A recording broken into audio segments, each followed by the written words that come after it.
This is Save the Semantics. My name is Myro. This is the podcast where I usually ramble on about things, ideas, topics that currently interest me, but I wanted to do something a little different today. Kind of move away from that. Go back to some reviews, as I sometimes do. For the weekly or bi-weekly, however frequently I post for the podcasts, whenever I mention like a movie or something like that, I usually do kind of like a brief little summary of it, but I kind of wanted to delve a little more in depth this time around. Talk about two particular movies. We got a bit of a twofer going on here. I wanted to talk about two Korean thrillers slash like drama movies. One is called Memoirs of a Murderer, and the other is called Bluebeard. And there's a couple reasons, or there's a few reasons why I kind of wanted to talk about these particular movies. Well, I think one, I've probably, or maybe I haven't, I've mentioned sort of my fascination, my appreciation for Korean, and I guess even like Asian, foreign movies. I think a lot of them don't exactly get the exposure that they deserve over here as they do, as they may have in their country of origin. So I kind of wanted to just touch upon that. I've gotten definitely more into that area of cinema that I wasn't exactly aware of until relatively recently, like past couple of years or something. First, I was introduced to Korean films with Old Boy, which is now one of my favorite movies, mainly because of how I feel the way the story presents itself, the cinematography, the music, everything about it is fantastic. I'm not really going to talk about that, mainly because I think if you want to get like an essay, video essay, auditory essay, you can just go check it out. Check out something that some other people have made on Old Boy. I kind of wanted to talk about these two other movies, lesser known probably than Older Boy, but I still think that they have a lot of interesting topics that maybe could be explored. I think they're both pretty similar films, and they don't necessarily bring anything new to the table. But I think it's just worth mentioning, just because maybe there's something for discussion there. But so starting off, both of these movies are available on Netflix. I do recommend checking them out. They're not very like high on my recommendation per se, but I think just if you don't want to get into like spoilers or anything like that, which I'm probably going to in just a moment, then I'd just hold off before listening to the rest of this. But I do recommend checking both of those movies out.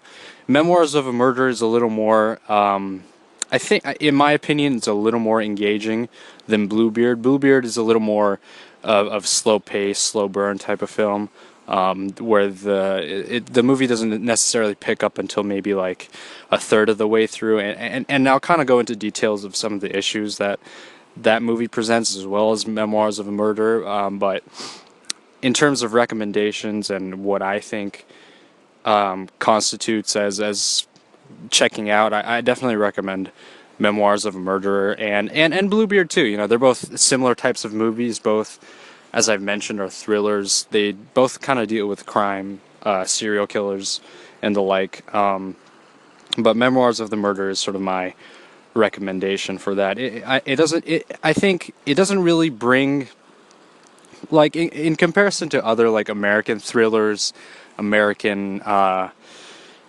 serial killer type movies, it doesn't really do anything new. But I think the way it presents itself is unique. The cinematography, for one, is fantastic.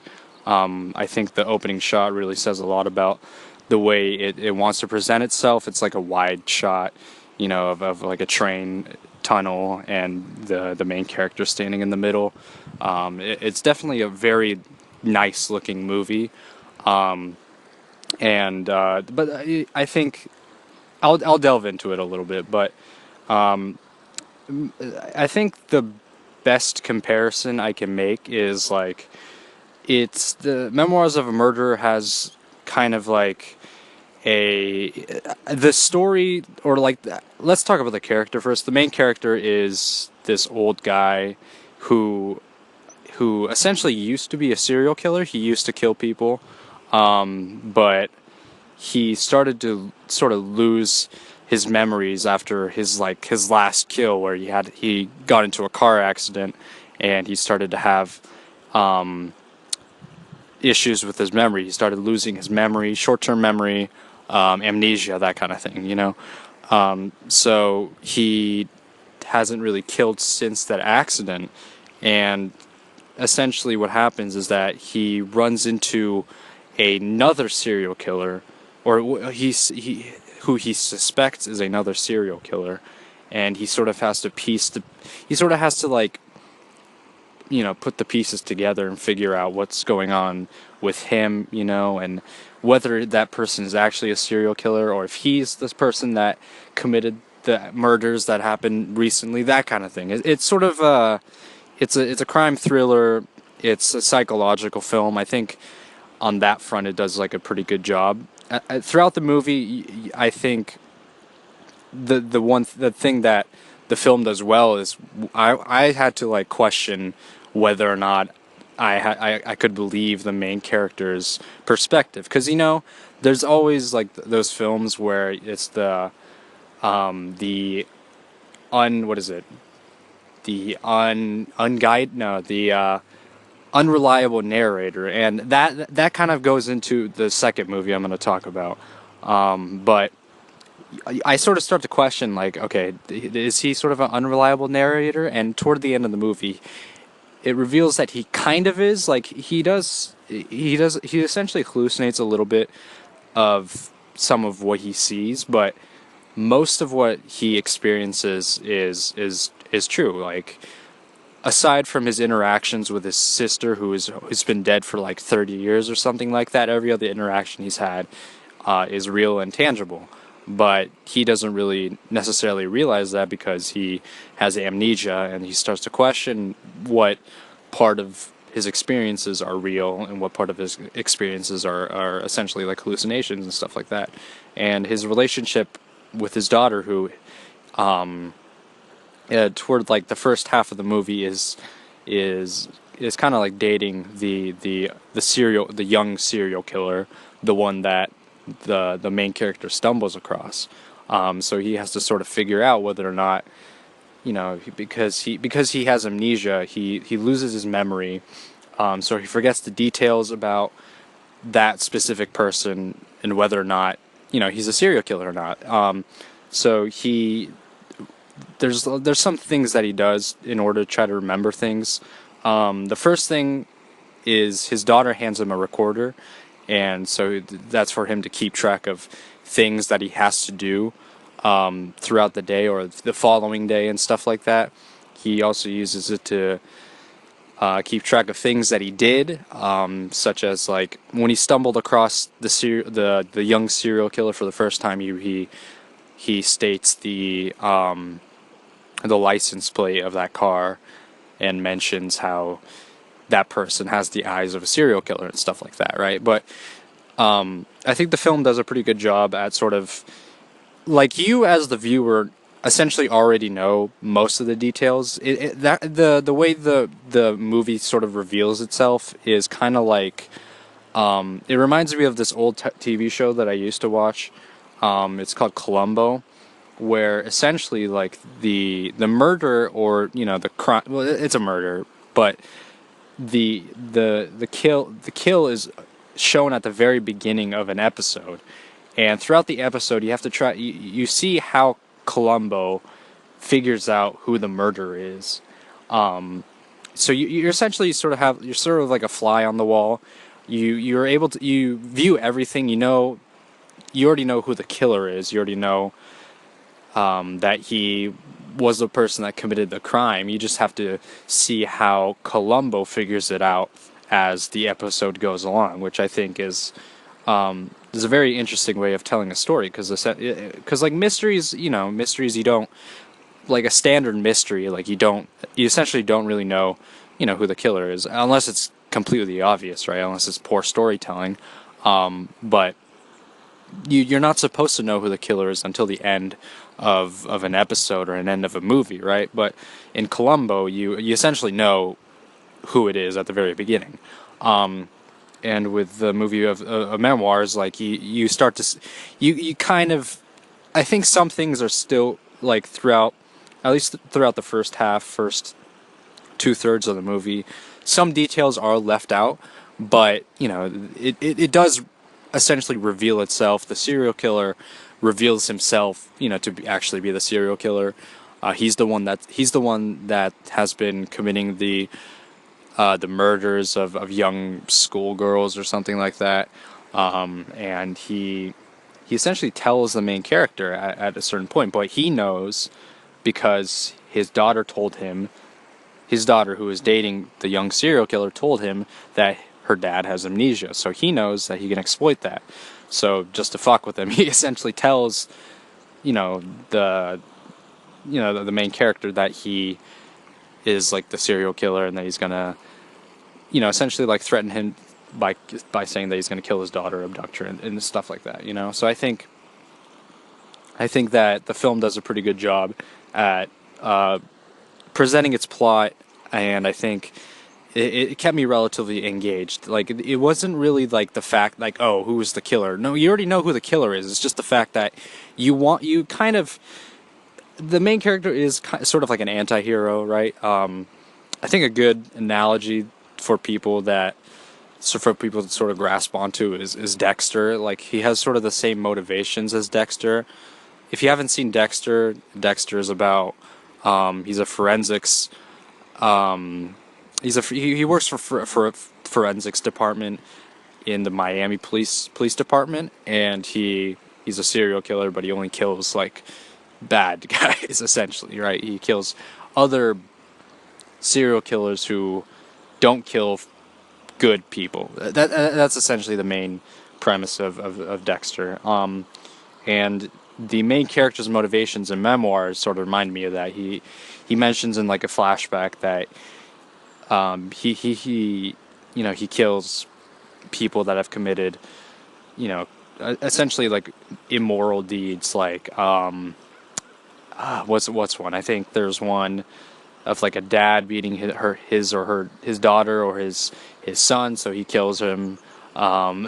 He kills he kills this woman who essentially, she wants to, her cat swallowed her wedding ring or something, and she wants to open the cat up so she can get the wedding ring back, so he kills her, I think it's less like, it's less, I think it's less structured. Like, the way the main character kills people is less structured than the way Dexter does it. Dexter has a much more clean kind of setup, I think. If you've seen Dexter, you'll know what I'm talking about. He has like a code and stuff like that. And I think that you're like, okay, I can sort of see where this guy's coming from. Because he had an abusive past. His first kill was his dad, who used to abuse him and his sister. So he was the first person that he killed, and then sort of continued on from there, leading up to the accident where he had sort of a brain. He started to develop amnesia and stuff like that, and then sort of develops further on from there. I think I've already mentioned how one of the better aspects of the movie is that how the plot develops and how it envelops, and how you for the most part you see things from the perspective of the main character. You're kind of along with him for the journey, right?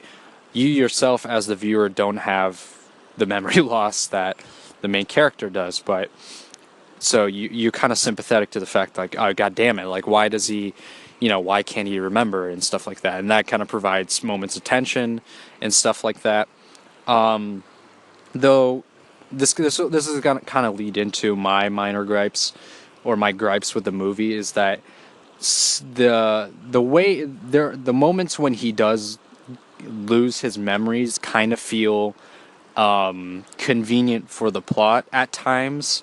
And I think that it's not the rules, like I know that it's not it's kind of hard to pinpoint down when exactly he's going to lose his memories and stuff like that, but I feel like if they had provided a little more just a little more information about how the amnesia works, because like once his like face starts spazzing, like okay, that's a sign that he's gonna lose his memories and stuff like that. But when it occurs, you're kind of like it's sort of like looking back on the movie.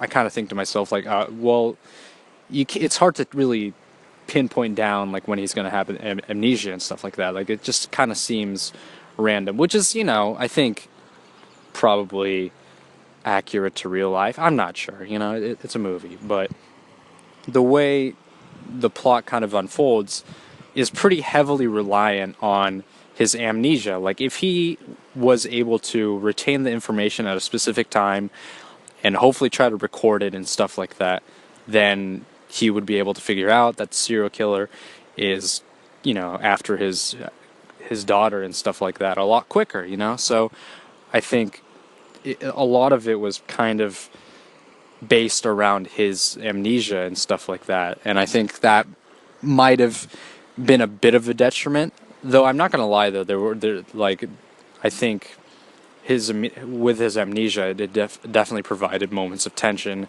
and suspense and stuff like that. I just think that if it had been more strongly realized, then I think the overarching story, the plot, definitely would have been a lot stronger if we had more information about his like amnesia. Like when did it strike? Does it usually strike at night?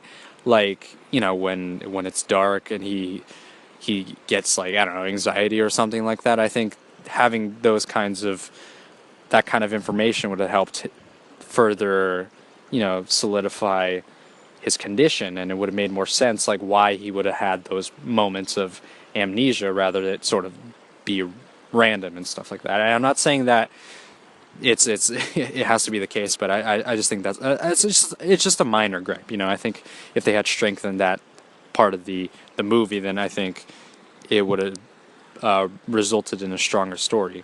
Now, kind of leading into my other criticism of the movie, I think that the young serial killer, the one that the main character kind of comes across, he doesn't necessarily present himself. I think the actor, more accurately, doesn't necessarily present himself as being like the creepy serial killer type of person, and or just like the villain of the film. I just think that he just kind of comes across as sort of this, just kind of this sort of cocky, kind of young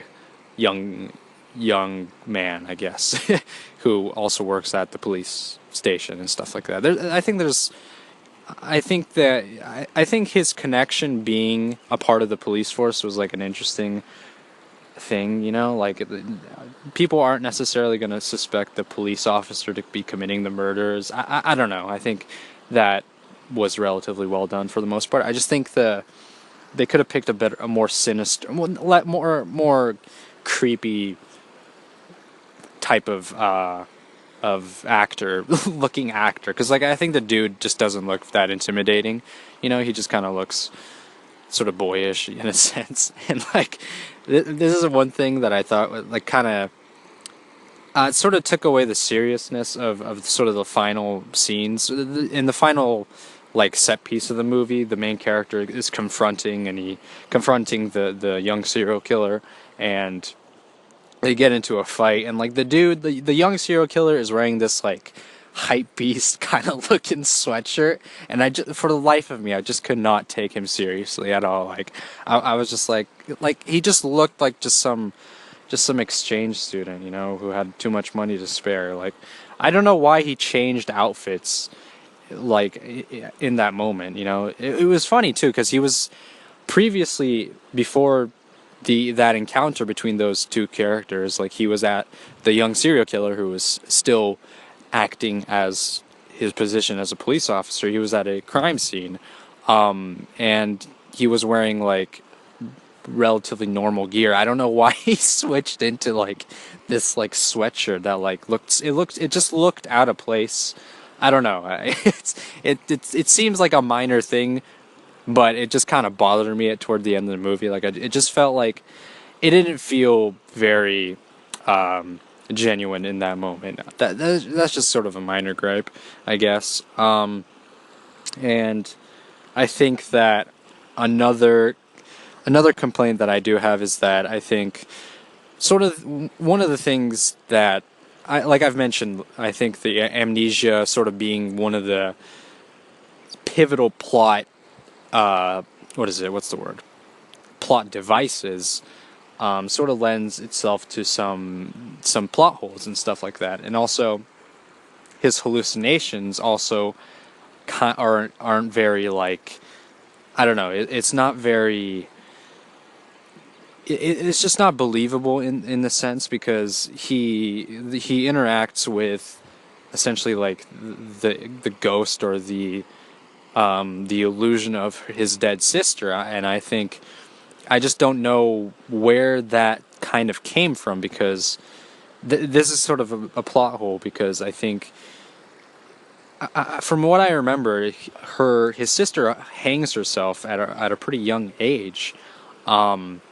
So I don't exactly know why he would envision his sister to be an older, nun working at a monastery. And like it was weird because like at the end of the movie it reveals that the monastery had been closed for like 10, 20 years or something, so that he essentially envisioned an entire place where there were nuns working there, there were things going on, and I just felt that it was just such a weird kind of thing, and I felt that she was the monastery and his sister as a nun.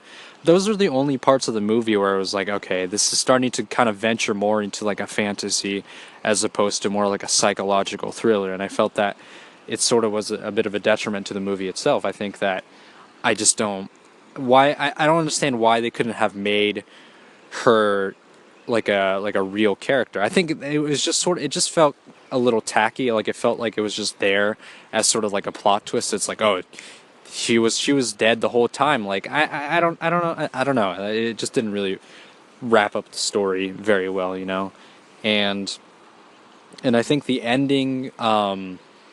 I think the ending. I don't know. It was trying to go for like the fact that he's kind of has full blown dementia at the or not dementia. He has full blown amnesia. Well, dementia. I guess dementia too. At the end, where he essentially forgets everything.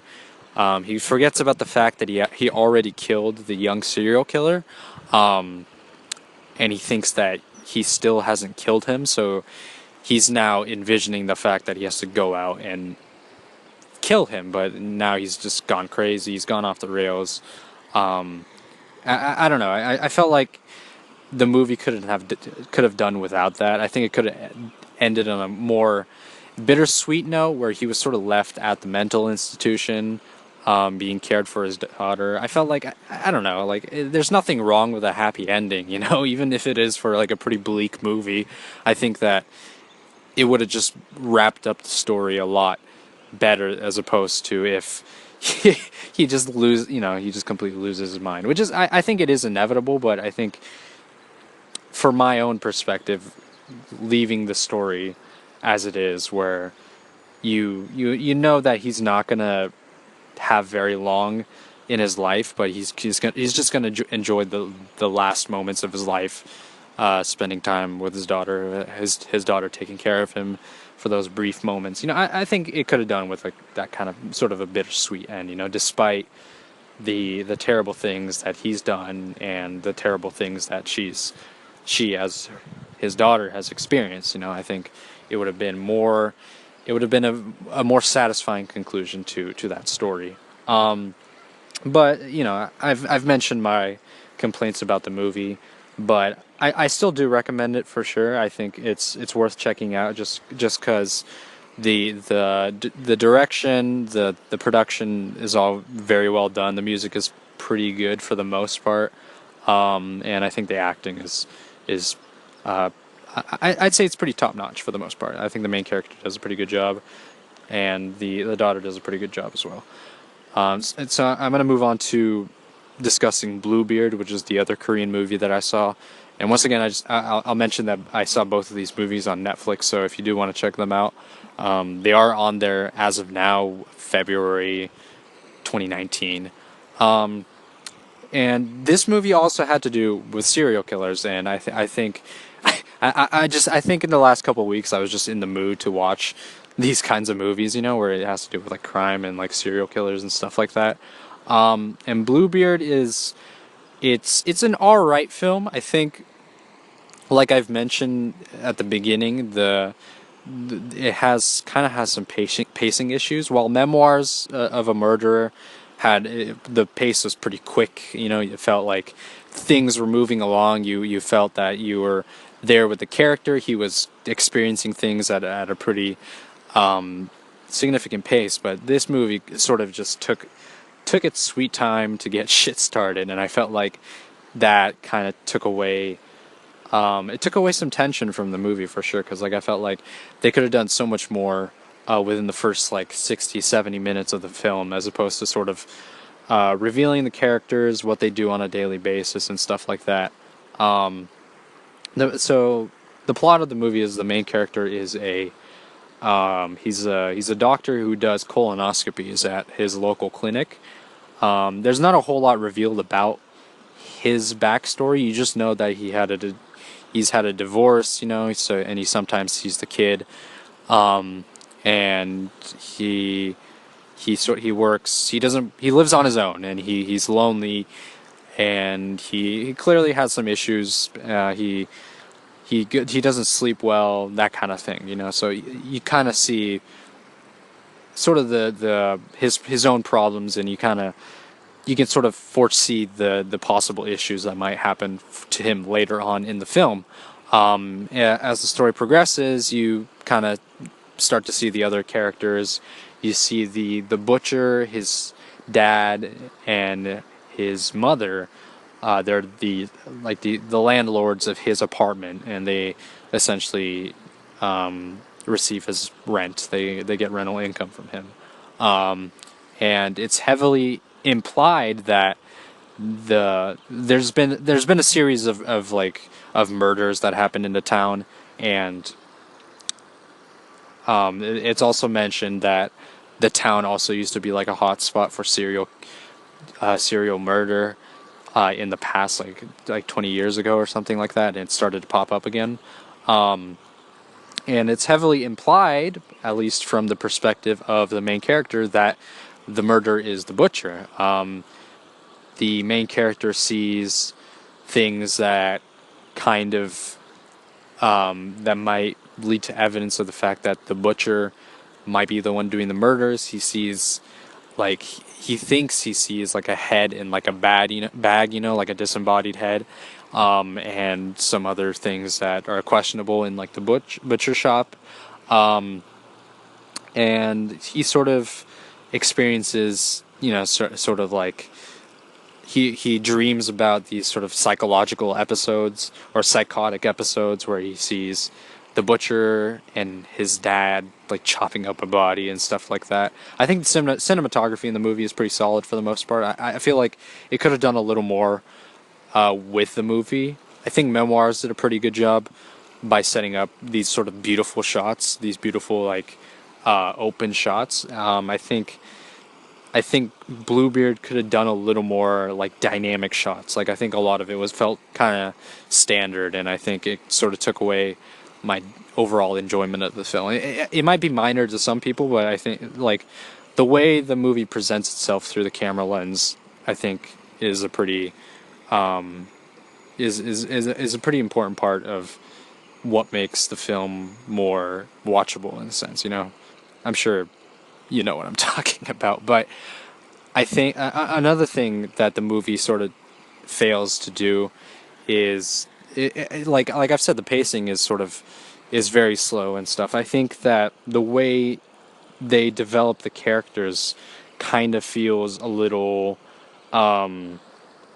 it feels lacking. Like even though they had all this time to build up all these characters, and they do reveal that they who they are and stuff like that. But I felt like just like the motivations behind the characters' actions, I just don't think they're like fully explained, even at the end of the movie.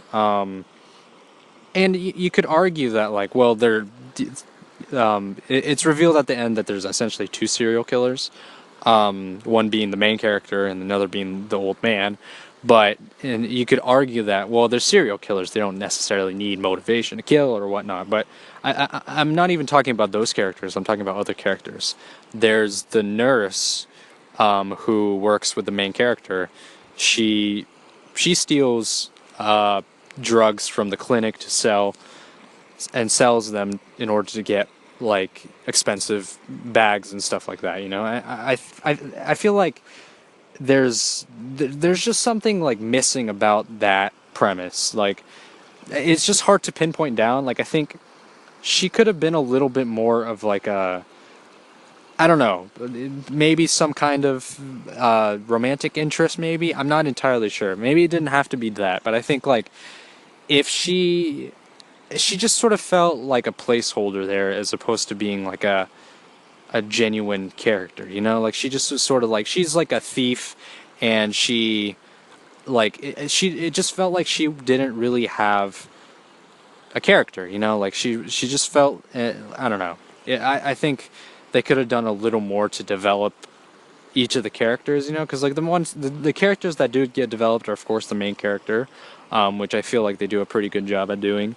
The butcher, because the conversations between the butcher and the main character, you start to understand the backstories and stuff like that for those two characters specifically, and I think those two characters, that kind of relationship, I think that could have been more stronger as well. Like there are a few instances, especially toward like the beginning of the film, where you see them interacting and stuff like that. But I feel like it doesn't really wrap itself up very cleanly at the end. When it's sort of revealed that the main character committed at least one of the crimes, when he killed a woman. This is before even this is before the movie's events take place, where he was shown throwing like a woman's body off the side of a road. Like I think that sort of leading up to that reveal, it's shown that like the narrator, the main character, essentially being the narrator, is the unreliable narrator, right? Like you don't necessarily trust his view, and it sort of works to an extent, because like he has had like he's had mental issues in the past. He didn't take his medications and whatnot, and he hallucinates these other characters, similar to how the main character in Memoirs did.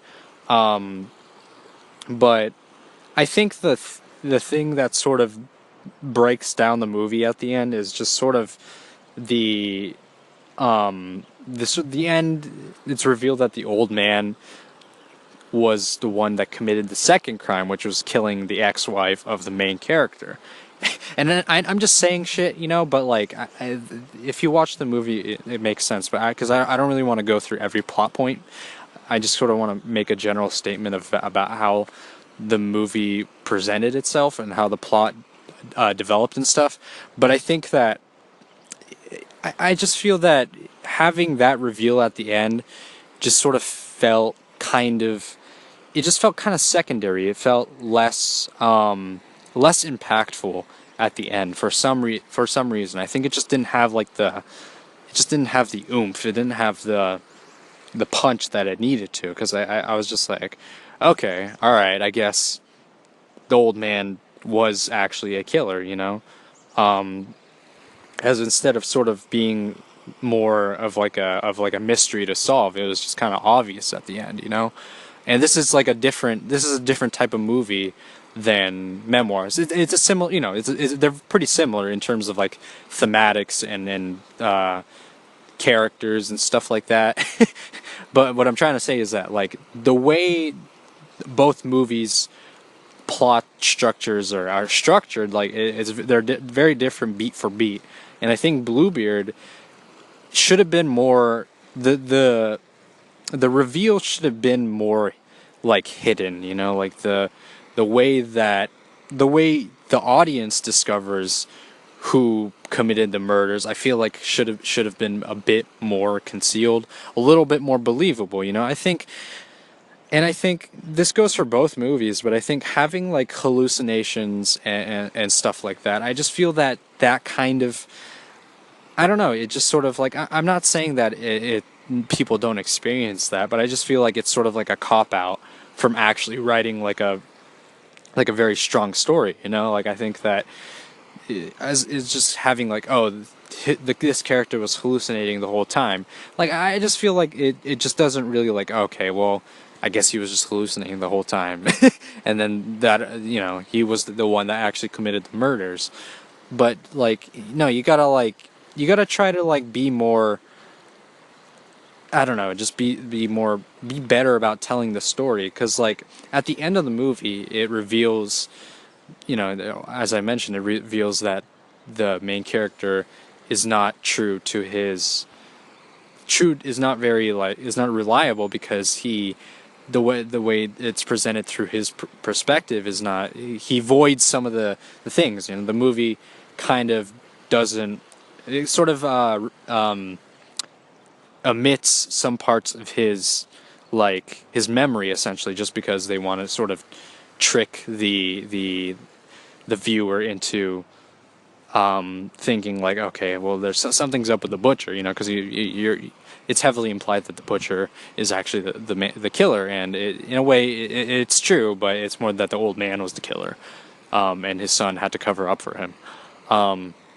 But I don't know, like having that unreliable narrator thread is kind of, it just doesn't really work, because it doesn't really work for this movie in particular, because like he experiences these things, and like he essentially sees characters that his interactions with characters are different from the way that the other person experienced that interaction. Like he says some things or that the other characters did, and I think you could be argued that like, well, maybe some of the other characters lied because they wanted to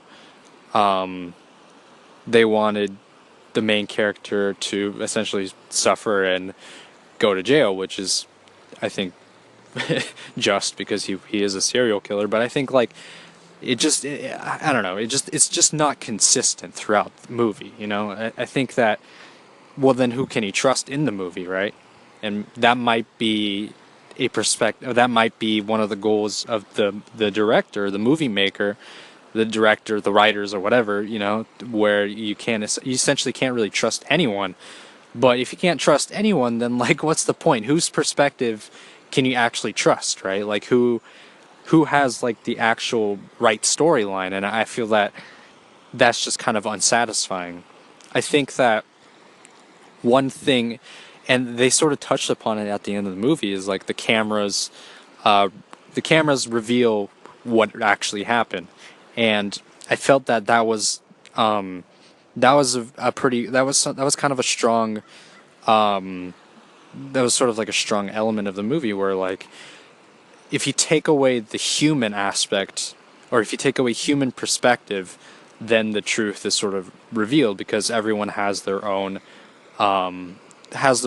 sort of filters and stuff like that. Like they omit parts of their own stories, but a camera essentially shows exactly what is shown, right? Unless you, of course, if you go back into the footage and you manipulate it and stuff like that. But aside from that, like, the camera is the CCTVs and the surveillance cameras and stuff like that. They actually show what happened, and I felt like if there was a bit of a more of like a, if the writing was better, and if the story just was more strongly written, then I think that could have been a much better ending, where like they, you know, it reveals that all the characters are actually lying, and this is the real killer, and that's the real killer, and stuff like that, and everyone's just trying to manipulate each other, and stuff like that. And in a way, that's kind of what happens. It just doesn't feel very.